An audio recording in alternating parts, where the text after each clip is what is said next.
시청자 여러분 안녕하십니까? 주말 잘 보내고 계십니까? 안철수 전 대표가 오는 15일께 귀국한다고 합니다. 2018년 지방선거에서 대패한 이후 1년 4개월의 해외 체류를 끝내는 것입니다. 그는 현재 세 가지 입장을 가지고 있습니다. 첫 번째, 한국 내에서 벌어지고 있는 정치적인 이합집산, 이런 데는 별로 관심이 없다. 두 번째, 한국 정치에는 새로운 패러다임이 필요하다. 세 번째, 문제는 나라를 망치고 있다. 특히 세금을 이용을 해서 좌파 세력들을 먹여 살리고 있다. 이 세 가지 입장을 가지고 들어오는 안철수가 과연 손학규가 틀어지고 있는 바른미래당의 잔류파에 합류할 것인가? 그래서 새로운 대표가 될 것인가? 아니면 이 대한신당 이런 세력들과의 연대를 모색을 해서 또다시 호남의 어떤 장악력을 꾀하려고 할 것인가? 아니면 황교안 대표가 추진하고 있는 보수통합신당에 가세할 것인가?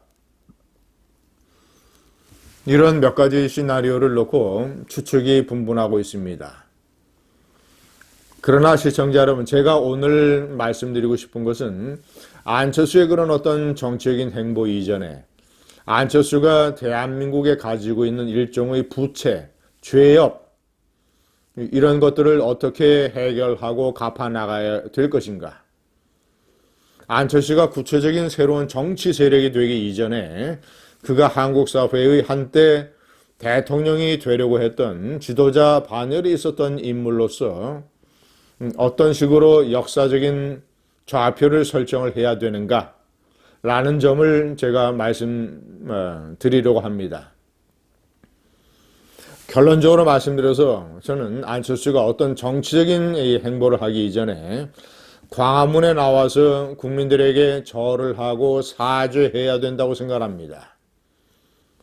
그 이유를 제가 정리를 해봤습니다. 첫 번째, 그는 문재인 좌파 정권과 이 4+1이라고 하는 이 좌파 연합이 패스트 트랙을 통해서 선거법과 공수처법 두 개의 무도한 정치 행위로 나라를 혼란에 빠뜨린 이 일을 방치한 죄과를 면치 못할 것입니다. 저는 당시에 동영상에서 호소를 했습니다. 비록 안철수가 외국에 나가 있지만 이 바른미래당이 패스트 트랙에서 철수하도록, 좌파연합에서 탈퇴하도록 영향력을 행사해야 된다. 그래서 이 좌파연합이 완전히 한국 정치를 비틀어버리는 것을 막아야 된다. 안철수가 그렇게 할 수 있는 힘이 있다. 안철수가 적극적으로 외국에서 패스트 트랙에, 물론 더 바람직한 것은 한국으로 뛰어 들어와야죠. 그래서 이 패스트 트랙이 잘못된 것을 국민들에게 고발하고 막는 일에 앞장서야죠. 이 패스트 트랙을 방치한 것. 두 번째, 이것을 포함을 해서 문재인의 나라 망치기에 대해서 외국에서 수수방관한 것. 안철수는 자신이 대통령이 되겠다고 두 번이나 나섰던 인물입니다. 2012년, 2017년. 자신이 대통령이 돼서 통치해보고 싶다라는 이 나라가 좌파 세력의 무도한 폭주에 완전히 부서지고 찢어지고, 그리고 국민들은 생활이 점점 더 어려워지는데, 이런 어려운 환경에 처해 있는데 대통령이 되고자 나섰던 인물이 외국에서 자신은 호의호식하면서 안락한 삶을 누리면서 완전히 무슨 한국 정치에 대해서는 아무런 관심이 없는 것처럼 이런 식으로 행동한 것은 씻을 수 없는 죄업입니다. 이것은 대통령이 되고자 나섰던 사람으로서 절대로 취해서는 안 되는 행동입니다. 자격이 없는 것입니다. 자, 세 번째, 이번에 또 새 정치 패러다임을 얘기하고 있습니다. 안철수가 새 정치를 들고 나온 지 이제 거의 10년이나 됩니다. 안철수의 새 정치는 이제 완전히 헌정치가 되어버렸습니다. 아니, 외국에 나가서 한 1년만 있다가 돌아오면 또 새 정치가 됩니까? 외국에 갔다 오는 게 무슨 마법이나 마술이라도 됩니까? 외국에 가서 한 1년 동안 무슨 연구랍시고 편안하게 생활을 하면 그것이 자기 자신의 정치적인 과오를 세탁을 하는 일종의 여가 과정이라도 된단 말입니까? 안철수의 새 정치는 이미 시효가 지났다. 유통기한이 끝났다. 그가 아무리 새 정치 패러다임을 얘기를 해도 그가 지은 몇 가지 잘못과 부채와 죄업 때문에 이제는 공허하게 들릴 뿐이다. 그는 새 정치를 말하기 이전에 정통 정치, 문재인 좌파 정권에 일어나 저항을 해야 되는 정통 정치, 국민들의 피눈물 나는 투쟁에 동참을 해야 되는 정석 정치, 이 정치의 본래의 궤도로 돌아가야 됩니다. 자, 네 번째, 제가 여섯 번째와 같이 말씀을 드려야 됩니다.